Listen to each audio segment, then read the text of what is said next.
Assalamualaikum warahmatullahi wabarakatuh. Nama saya Triwahyuni, NPM 19001111163. Di sini saya akan menjawab soal UTS mata kuliah Al-Qur'an, Hadis, dan pembelajarannya. Soal yang pertama, bagaimana konsep Merdeka Belajar dan Pendidikan 4.0? Konsep Merdeka Belajar sangat berbeda dengan kurikulum yang digunakan oleh pendidikan formal di Indonesia. Konsep pendidikan ini sangat memperhitungkan kemampuan dan keunikan kognitif individu siswa. Berikut garis besar konsepnya. Yang pertama yaitu asesmen kompetisi minimum. Pada konsep ini, siswa diharapkan mampu menunjukkan kemampuan minimum dalam hal literasi dan numerik. Siswa mampu berpikir secara kritis menggunakan kemampuan kognitifnya. Yang kedua yaitu survei karakter. Pada survei karakter ini, pemerintah akan menilai secara menyeluruh terkait kualitas pendidikan di Indonesia. Bukan hanya sekedar hasil belajar, tetapi juga ekosistem dan infrastruktur pendidikan yang tersedia. Jadi, dalam kata lain, pengembangan kualitas pendidikan bukan lagi tentang penerapan indikator kualitas, tetapi berdasarkan data hasil survei terbaru terhadap sekolah. Yang ketiga yaitu pemerataan kualitas pendidikan hingga ke 3T. Dalam konsep ini, Merdeka Belajar juga dapat diartikan keadilan terhadap akses pendidikan yang setara bagi seluruh siswa di Indonesia. Oleh karena itu, pemerintah membuat kebijakan afirmasi dan pemberian kuota khusus bagi siswa yang tinggal di daerah 3T. Yang terakhir yaitu perluasan penilaian hasil belajar. Suatu hal yang menarik dalam konsep ini adalah adanya perluasan penilaian hasil belajar siswa yang tadinya hanya dinilai dari ujian nasional menjadi penugasan dan portofolio. Kedepannya, siswa akan diberikan ruang untuk bisa mengembangkan diri mereka sesuai minat dan bakat.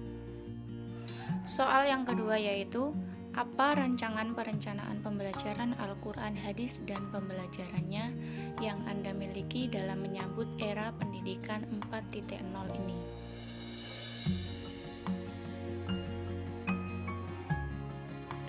Sebagai seorang guru atau calon pendidik, membuat RPP sangatlah penting sebelum memulai proses pembelajaran.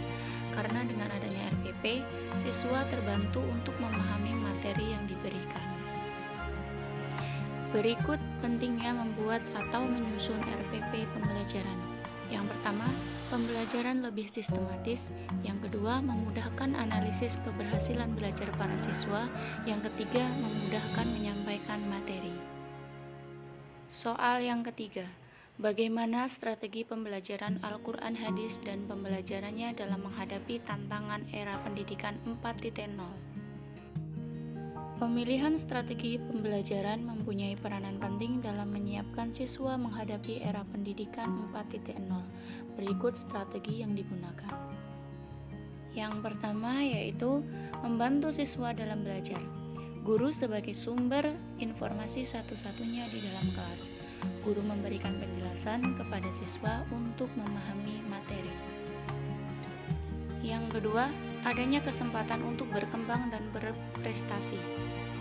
Pemberian stimulus dan pengarahan guru mampu merangsang kecerdasan siswa akan meningkat sehingga siswa diberikan kemampuan untuk berkembang dan berprestasi sesuai kecerdasan yang dimilikinya.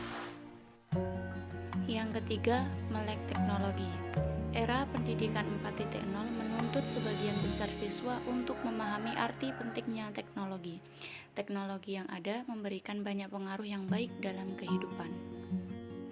Soal yang keempat, bagaimana pengembangan media pembelajaran Al-Qur'an, Hadis, dan pembelajarannya yang sesuai dengan era pendidikan 4.0? Media pembelajaran Al-Qur'an, Hadis, dan pembelajarannya yang digunakan sebagai media utama adalah Al-Qur'an dan Hadis. Dapat dikatakan untuk memperlancar interaksi antara guru dengan siswa. Sehingga adanya interaksi tersebut, kegiatan pembelajaran lebih efektif dan efisien, baik dari segi teoritas maupun praktikum, yang pada akhirnya teraplikasi dalam suatu tindakan. media pembelajaran yang sangat penting untuk proses pembelajaran yang dilakukan saat ini, apalagi pembelajaran melalui daring. Berikut media yang digunakan. Contoh media pembelajaran yaitu ada WhatsApp, Zoom, Google Meeting, dan Google Classroom. Soal nomor 5.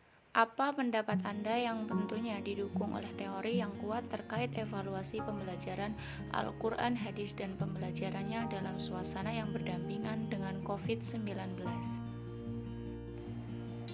Dalam masa pandemi saat ini, pembelajaran daring yang digunakan pemerintah menjadi solusi terbaik. Namun, yang menjadi kendala siswa adalah kurangnya sarana pendukung yang digunakan.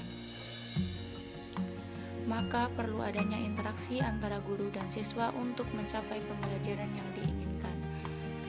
Dengan adanya media seperti WhatsApp, Google Meet, dan Zoom, sekiranya memudahkan peserta didik dalam mengikuti proses pembelajaran.